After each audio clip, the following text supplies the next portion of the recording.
Hey everybody, welcome back to the 2021 Frostbite Open, brought to you by Auburn Opelika Tourism.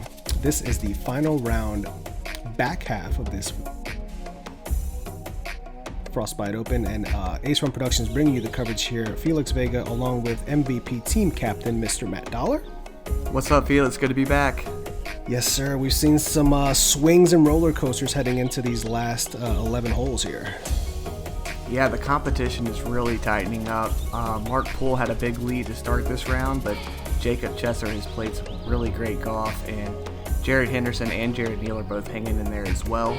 Everybody kind of struggled right there at the end of the first video, except for Jacob, and so now we have a tie at the top of the leaderboard. Yeah, Jacob is heating up. He birdied hole 9 and hole 10, and now we head into this very tight hole number 11. Yeah, hole number 11 and hole number 12 are incredibly tight. They don't have much of a righty backhand line. You're going to see the most success come from righty forehand on both of these holes. All right, let's see what Jacob's got in store here. He's got that zone in his hand, so yeah, he's definitely looking for that forehand approach. Yeah, he's going to want to start this on the right side of the fairway with a nice bit of Anheuser. And he has made it all the way down there. He's past the basket. He's probably left himself about a 35-40 footer coming back. Jacob is really good at throwing those kind of flex lines that basically punches into the gap. And so it's not usually like I'm going to park it style shot, but he's able to hit those gaps with consistency, and he usually hits the middle of the gap as well. So it's a really impressive and useful shot. Yeah, we see Jared Henderson there trying to go with a similar line. Got the friendly kick, though, unlike Mark here, who has kicked, looks to be far off into the right. Well, he did get a second tree to kind of bring him back, but still, anything on the right side is very tough to get up and down. I mean, I'm sure the left side is tough as well, but I always kick to the right side, so I can vouch it's pretty tough. We saw Jared Neal pure this during the first round. Didn't quite make the gap this time with that same warden. Yeah, talking about the difference between two rounds, he went from throwing the best shot that was thrown on this hole all day to probably one of the hardest upshots. It just seems like the backhand is so much exponentially harder than the forehand on this line. It is, and the way the disc is spinning, if you hit any of the trees on the right side of the fairway with the righty backhand, it's going to kick so far left, and it's just trouble wherever you go that's not the fairway. Yeah, and we see Mark there with an outstanding scramble out of that right side to put it basically right under the pin. Yeah, Mark has a very sneaky forehand. You don't see him throw it off the tee very often, but he has no fear to break it out in almost any situation when he's scrambling. And Jared with a long look here to try to save the par. Get it. Yes! That is such a good putt. Talk about like the high pressure situation, needing to not give up another stroke, trees in the way, just force straddle, all hyzer, perfect putt. That is amazing. What a save. Yeah, that is a fantastic putt there, like you're saying. That's high degree of difficulty and a lot of pressure.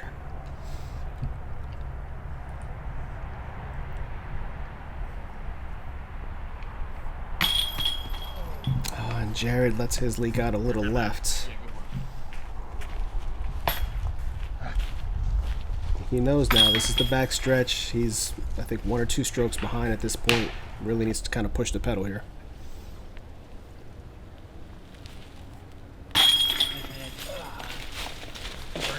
Man. Jacob is just cruising at this point. Yeah, that's another birdie for Jacob, and he is looking like he is the man to beat now.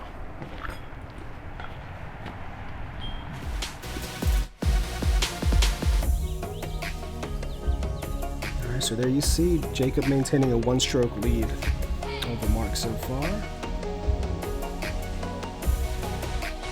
On to hole 12, 250 feet, par 3, and just like you said, another tight one. Yeah, another tight one, and another one that really pays to have a nice forehand. This one, however, instead of being a flex like the last hole, you kind of force more into a hyzer, and you don't want something too overstable because you don't want it to hook early right. You want it to kind of stand up and move forward. because that's kind of the way the gap works. Although there's trees just kind of hanging out here and there on this one, so you kind of have to get a little lucky as well. Mark electing for the forehand approach. He went ahead and went with the overstable move, just like we talked about in the last hole. He's really good at just punching it through gaps, and that's kind of basically what he did there. Is he punched it through and just played it to be short right. The guy's a great long-range putter, so put himself in the driver's seat and give him a chance to make another long birdie. Oh, I wasn't.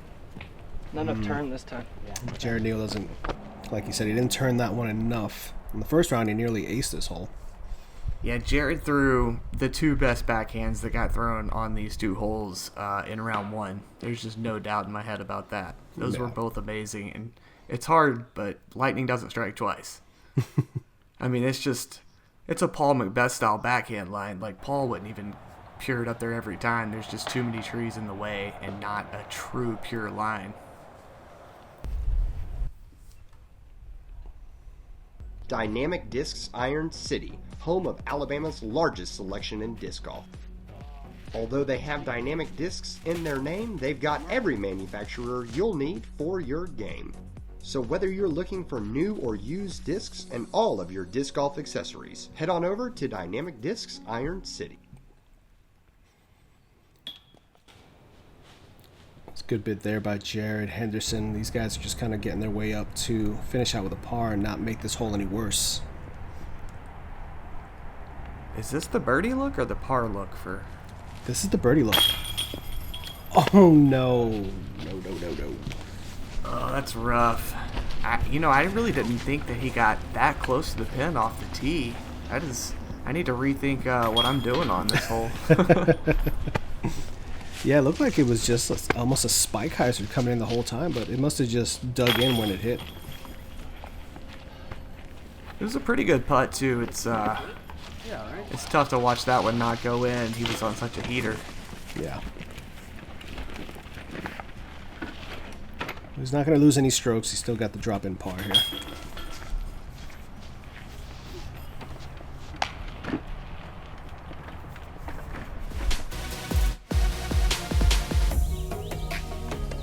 So he maintains the one-stroke lead ahead of Mark Poole here. Jared Henderson starting to slip back.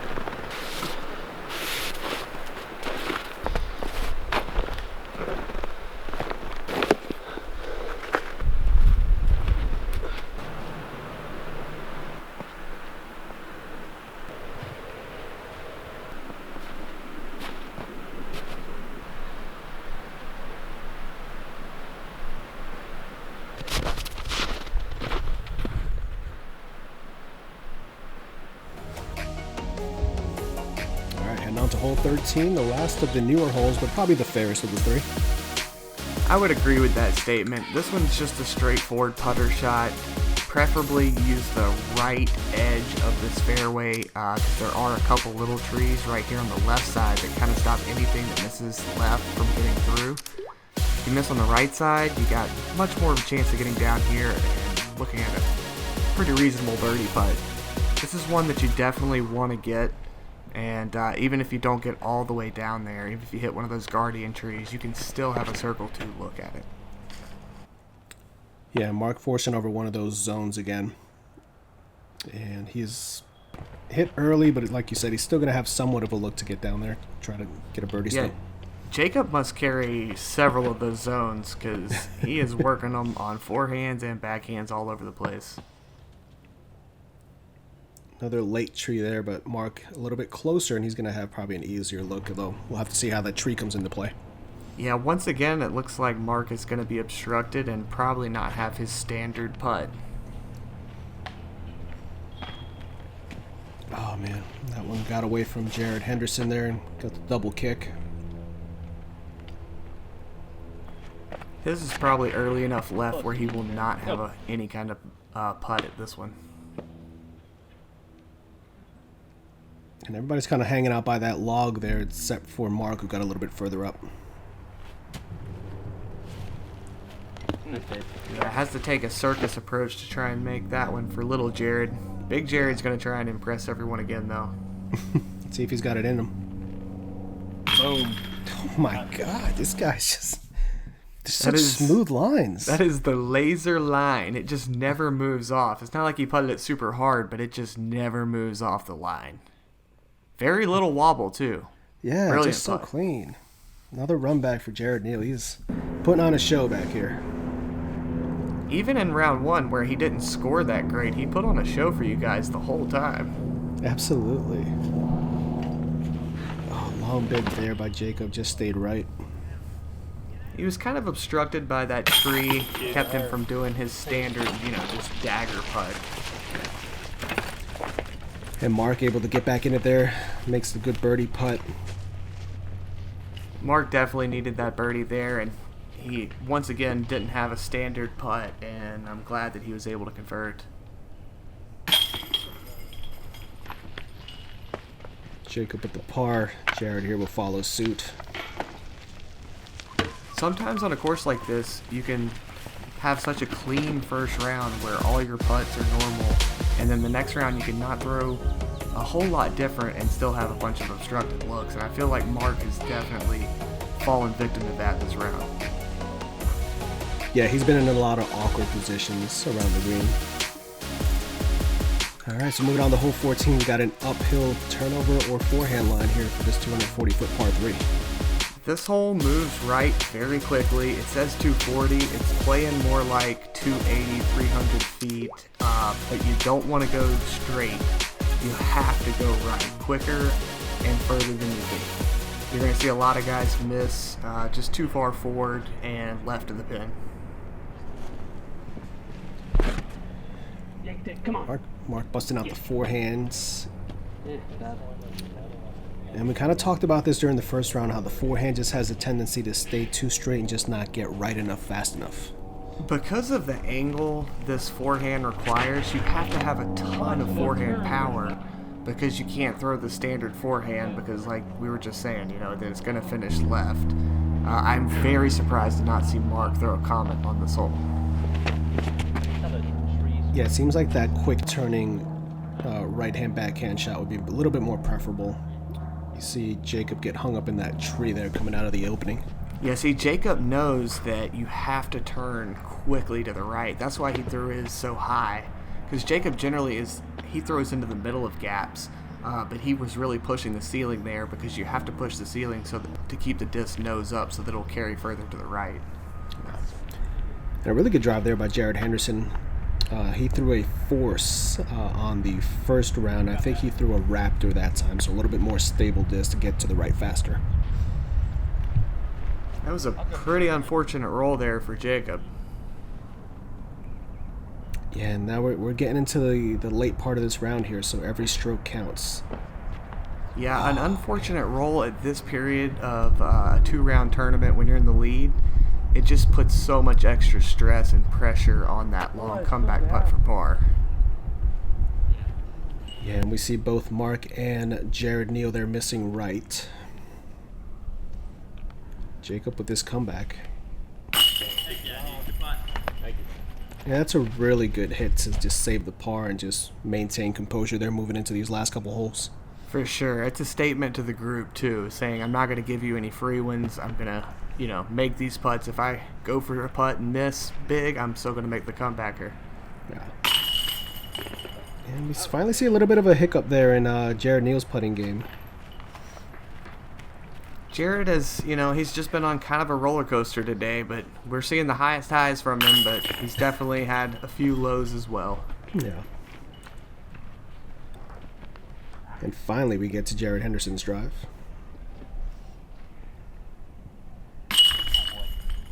Yeah, Oh, that's a good that was confidence just an builder. excellent drive. You can't do it any better than that. Yeah, absolutely. That brings him back into the hunt here. He's now 8 down. Just a couple off the lead, but with these next couple holes here, anything can happen. If someone were to get real hot right through this stretch, these next 5 holes, boy, it's anybody's game.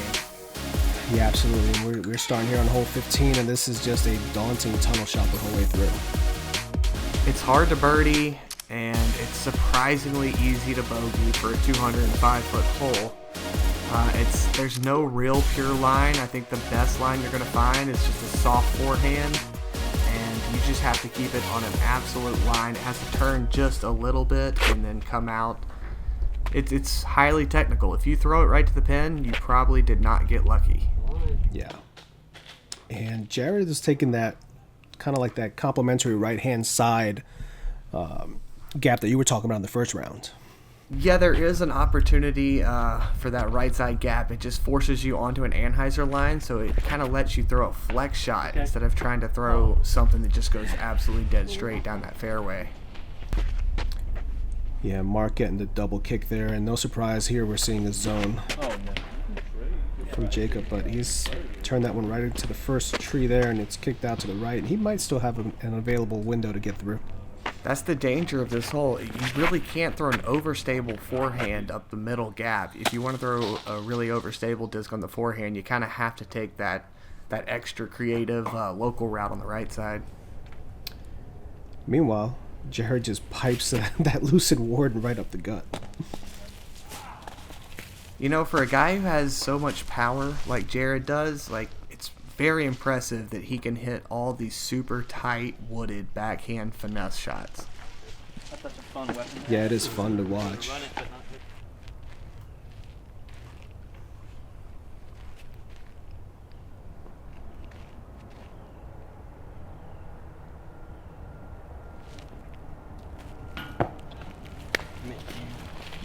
Just a bit short left there for Jared Henderson. Yeah, it's tough when you don't have a lot of birdie putts right about the 30-foot range, because then it kind of gets where you're either just dropping in or you have a lot of the putts, you know, more like 50 feet. And it's just hard to get into a rhythm when you don't have a lot of, you know, 20 to 35-foot putts.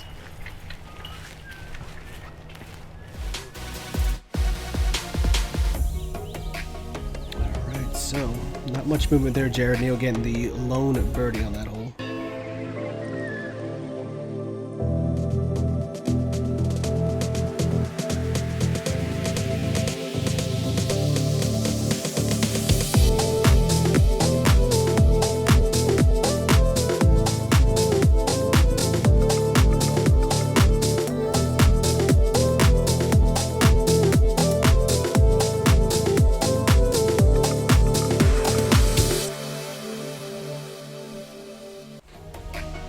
Once again, a big thank you to the Auburn Opelika Tourism Group for being the presenting sponsor of this event.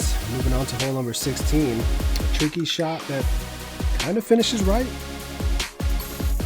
It definitely finishes to the right, but you really don't want to try and finish your disc to the right because the basket just kind of falls in line with all these trees. So you really want to just try and throw it dead straight and then putt over to the basket, because if you try and challenge the basket itself, you're just, I don't know, there's a lot of places to get into jail, and if you go in just a little bit early into that jail by trying to finish your disc to the right too much, then it's really easy to get a bogey on this hole.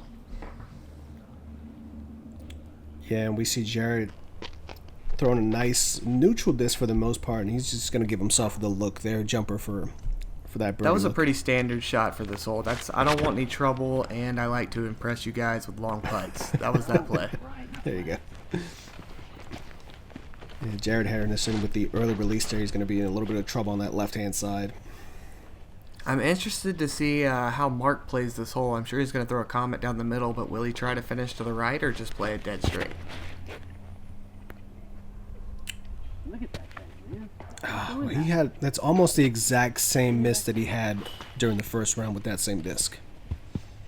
I really like the way that disc stood up for him. If he would have just played more of that center shot with that same disc, I feel like he would have been inside the circle.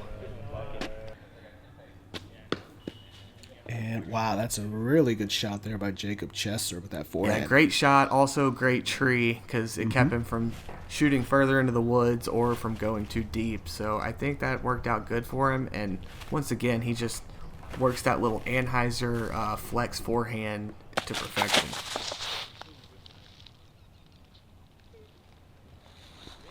Jared with a good job there of getting back into position to save the par.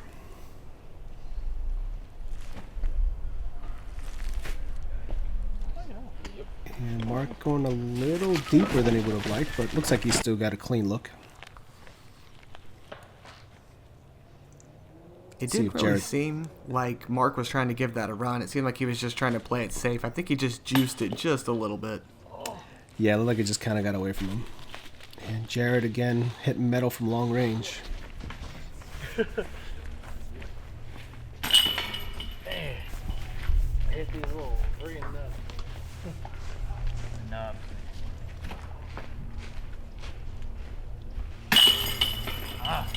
Really good scramble par save there for Jared Henderson. Yeah, his tee shot kicked into a really rough place, but that little sidearm extreme Annie shot that he threw worked really well to get him to basically a no fear par. Yeah.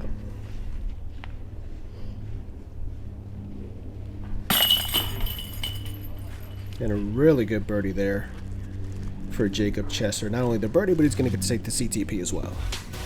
Nice, and it moves him out ahead of Mark. Yeah, he's got the one-stroke lead heading into the couple of holes here that can be tricky. Oh yeah, hole 17, kind of similar to the hole we just saw.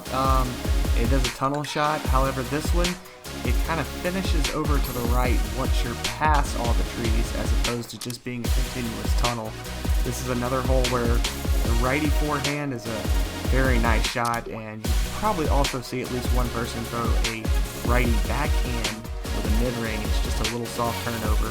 The danger here is to going early right into the woods, because the way it looks from the tee, even if you hit the initial gap, if you finish too early right, you will not get out of the woods. Yeah, it requires a lot more of a forward push, and that is pretty ideal. He's got himself a nice long look at it, but he's in position. He's basically just giving us a forehand clinic. He's showing us all the different lines he can throw forehands on. Yeah. And Jared Neal breaking out that Lucid Warden one more time. Must be nice to have a putter shot that you can throw 330 feet. Left himself a little short, a little left, but he's made that range of a putt all day. I think the trouble with throwing the putter here is that with the putter, because it moves slow, you want to throw it with more height, and there's a lot of limbs at the top of the ceiling on this hole. Yeah. Meanwhile, Jared Henderson finds himself in early, like you were talking about. That tree line just kind of pulls everything in. Yeah, his shot looked good from the tee, but once you get up there, you kind of realize that, it still finishes into the woods. And Mark there was going with that comment. You see he got a really bad kick into the left-hand side. Now he's trying to get some kind of overhand out. I'm not sure if I've ever seen Mark throw an overhand before, so I'm kind of excited for this summer.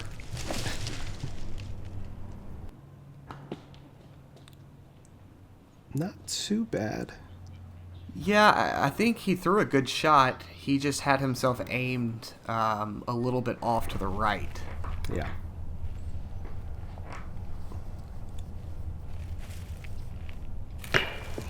Oh man, another really good bid there by Jared Neal. Just shy of going in.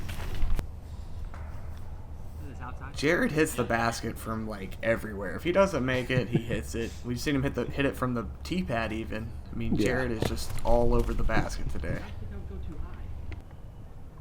Mark there with the diving effort to try to save the par. This is a tough hole, but it's definitely not one you want to take a bogey on.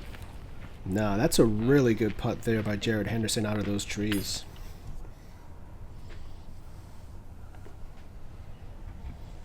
Oh my gosh. Oh my gosh. And that's a little head scratching there. Yeah, I feel like sometimes you just get in a rhythm and everything's going right and you get too relaxed. It kind of looked like that. I've done that before where I've just step up to a putt after just making all my putts, and I step up to a short one and just oh, I know I got this, and don't quite give it the full respect that you need. He didn't seem quite as focused on that one as all those previous putts. Yeah, he still gains a stroke, but it could have been two there. And like we were talking about earlier on the round, Adam Howard is making a charge off of the chase card, and at this point, I believe he is only 2 strokes off of the lead himself. Do you know, were these guys looking at the live scoring for the other They card? were. Yeah, once we got to about hole 15, they were all starting to look at the live scoring. Very nice. So hole 18, we got a 312-foot par 3 with pretty much two gaps you can choose from. Yeah, you're either going to play a flex shot down the right side gap, or you're going to throw something straight that has a little late turn down the left side gap. Or, I guess you can throw a forehand as well. It kind of got outside of the fairway he was intending, but almost aces it anyway. Yeah, had quite a bit of zip on that one, so trying to get back in it here after the good birdie putt. Mark gets a kick over to the left-hand side off of that tree. I'm sorry, not Mark, Jacob. Now, I've kicked hard left on this before, missing this initial gap, I believe off the same tree that Jacob kicked off of. And if the pin is in the other position, the one that's on top of the hill, it is really hard to get back down from that hillside in the woods and then get across the ground there and then get back up the hill as well. So definitely going to be a little easier to scramble for Jacob. Hopefully he can still save a par, although it can be tricky once you get up there. Yeah, meanwhile, you see two beautifully executed shots there by Jared Neal, going with that Warden again, and Mark one more time with that comment, working some magic. Yeah, you got to think that Mark saw Jacob kick over there and just knew this was a moment he had to have a birdie if he was going to stay in this. And there we see a bit of a stumble coming out of those trees. Oh boy. And that is going to lead to a bogey at best. And meanwhile, we saw Marcus Parts for his birdie. Yeah, the old two-stroke swing could take us right back to a tie ball game, huh? Dang it. Yeah, we talked about it when we were heading into hole 15. Anything can happen down these last couple this last stretch of holes here. I mean, the hole they're playing here and then the last 5 or 6 holes they've played, you can just see how thick it is once you get off of the fairway or green area. So if you hit a tree that's in the fairway, so you barely missed your line, you sometimes can kick into a place that you just cannot save a par. Yeah. And I think that's kind of what happened to Jacob there. It kicked him just high enough up that hillside to where he didn't have a direct route to get back to the pin. Yeah, we see a really great birdie there by Jared Neal. They're just shy of getting another CTP. And there you see it. Like you said, we've got a tie top of the leaderboard at 11 down. And Jared Hendersen has been just hanging around, and he's only 3 strokes off the lead, or 2 strokes off the lead now. Yes, sir. We head to hole 19, which is a par 3 coming in at 500 feet. Yeah, so it turns out we have a couple guys on this card who can reach this hole. Other than that, you're usually going to see people throw to about the edge of this hill up here and then just jump putt down or just take a little pitch shot and play it for 3. However, with the big arm guys, you can definitely reach this pin. The danger there is because once you get over that last hill, you're going downhill to the pin, and once you get past the pin, it's wood. So if you throw it a little too deep, it's almost impossible to have the putt coming back out. Yeah, Jared actually went with a slower disc this time. He was throwing a getaway, which is a 9-speed disc. And he threw a very overstable version of it. He just wanted to basically get up and down for the 3 here. I want to see Jared ace run this hole. Come on.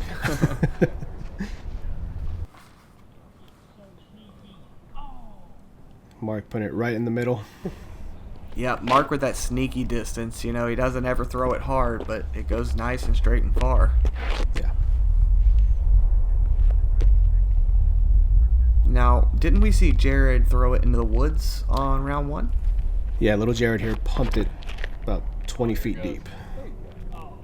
But this time, it looks like that headwind, there's a slight breeze out there, just kind of turned that disc over more. Jared's backhand power is truly surprising because he seems to opt for the forehand more than the backhand, but his backhand power is no joke. Yeah, it's funny because when we filmed him last year at the NADGT event, we filmed him at Kutsu Cove, which isn't necessarily a long bomber course, so we didn't get to see a lot of the backhand power. But when he broke out his forehand, he's like, oh, my forehand is so awful, it needs so much work. But every time he brought it out during that event, he was parking shots. Be humble. Yeah.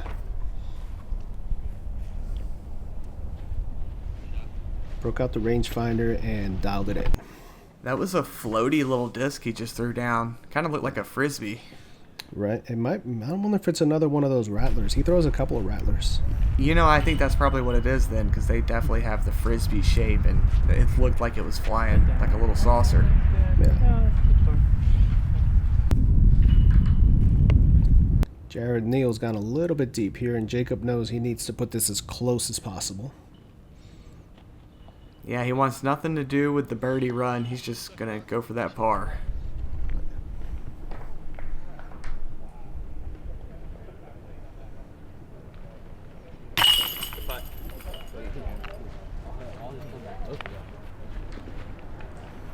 Jared there with a good par putt. Yeah, Jared Neal just likes to make everything interesting. You know, he wants to run the long putt for birdie, go all the way into the woods, and then make a great par putt as well. It's giving the fans what they want. Absolutely. I've been loving every minute of it. Yeah.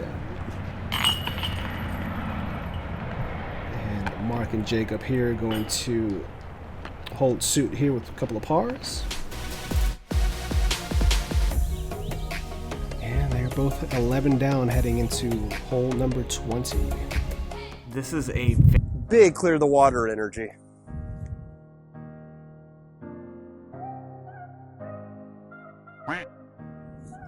Big new disc energy? So whether you just chucked your favorite disc in the water or looking for a little wisdom on what needs to be the next staple in your bag, head on over to Dynamic Discs Iron City for your one-stop shop for all of your disc golf needs. Big Dynamic Discs Iron City energy.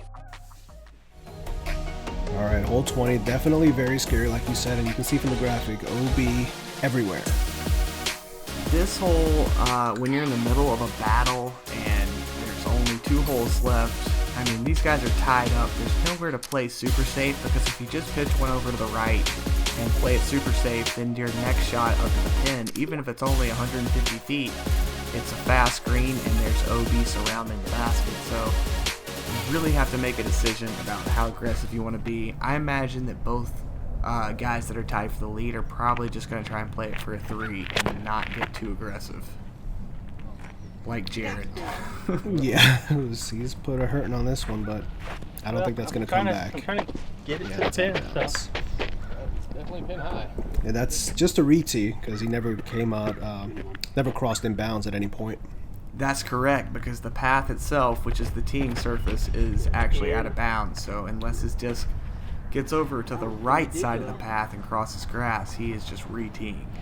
Yeah. And Mark's going to be in a similar spot to where he was in the first round, just on the right-hand side, dealing with those cypresses over there. Yeah, once again, it just shows that this hole is not that easy to lay up on.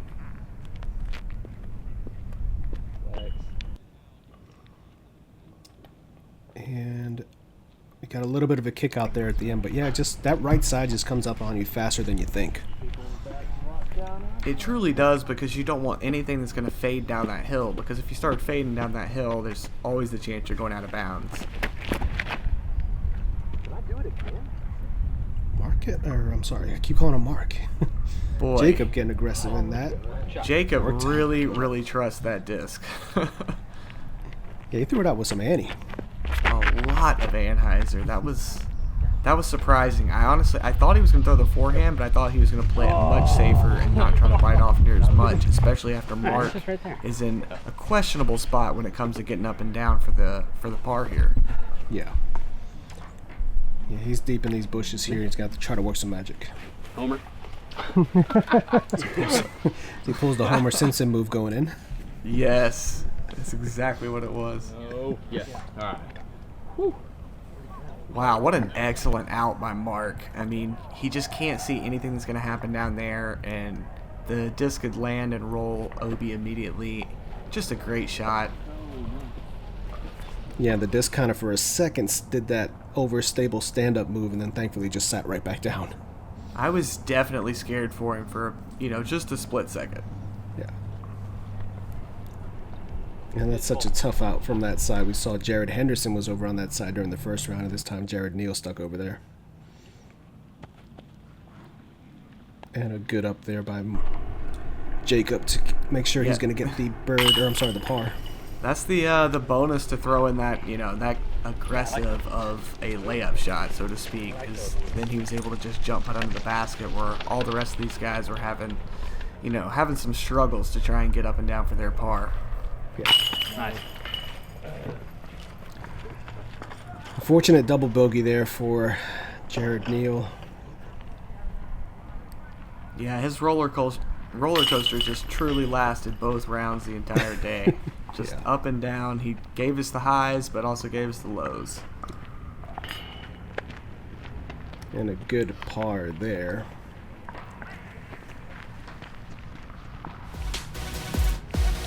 Alright, so we're moving on to the final hole, and at this point, everybody was checking UDIS. They knew where they were, and they knew that Adam Howard had also parred the last hole, so these guys need a birdie to win or a par to force a playoff heading into hole 21. And you know, if there's one hole in this course that you would like to have just get a birdie and win, hole 21's a pretty good one to do it because it's pretty straightforward, just 260 feet. If you're a righty backhand, you just throw something like a putter or a mid-range on a little bit of hyzer and just, I mean, it's basically an upshot. So the hardest thing to deal with right now for these guys is going to be the pressure of knowing they need a birdie to win. Yes. And the sun is crazy. I got up to the tee pad and I couldn't see Mark throwing here, so luckily Conrad had the angle because that's what I was looking at the entire time. It's just the sun beating at me. Yes, lots of sun. That's a tough drive for Mark. I mean, you don't usually see people hit the left side on this. If anything, you'll see people hit the right. You just got to think it's that pressure situation. I mean, it probably also didn't help staring into the sun like that. Yeah. We got Jacob here knowing what he needs to do. Yeah, after seeing Mark's drive, Jacob knows if he gets a birdie here, he wins this tournament no matter what. Right.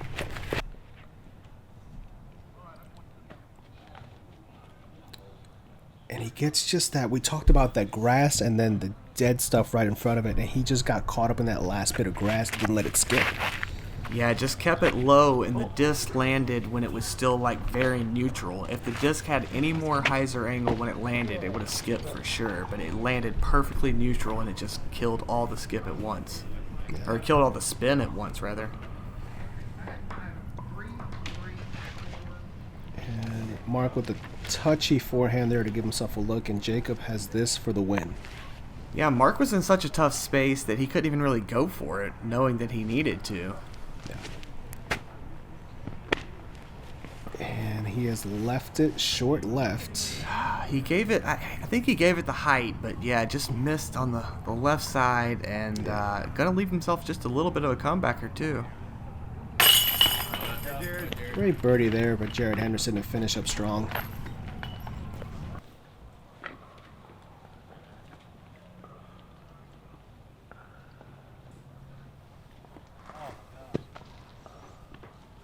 And Jared Neal lets that one get away from him there. So Mark, both these guys are putting to get into a playoff now with their par. Oh, and Mark knows that he's let it go a bit too high, kicks his disc in frustration. Yeah, Mark went really, really fast on that putt, it seemed like, too. And Jacob is going to hit the basket. Oh boy, that is a tough loss for both these gentlemen here. That is crazy. So we went from a potential three-way playoff to the chase card, Adam Howard coming up and taking it in the 2021 Frostbite Open. I got a lot of pro wins, but I have even more pro losses, and they all sting. But these guys will learn from it, and they'll grow, and they'll come back stronger, I'm sure. Yeah, and we see Jared Henderson with that birdie finished in a tie for second as well. Great job to Jared Henderson from hanging in there and ended up tied for second place. I'm sorry, tied for third. Sorry. Yeah, a little bit of a scoring flip there. But yeah, Jacob Chester needed that one to force the playoff. But Adam Howard, there you see, coming out 12 down for the actual tournament and taking the win in the 2021 Frostbite Open. All right, and that wraps it up here from the Frostbite Open. Again, a big thank you to Matt Dollar for joining us on commentary for this one. Thank you guys for having me, Felix. We appreciate you guys checking out all the action here on Ace Run Productions. Make sure to like, share, and subscribe. We'll have plenty more action coming your way in the 2021 season. Thanks so much for checking out. As always, from Ace Run Productions, let's run it.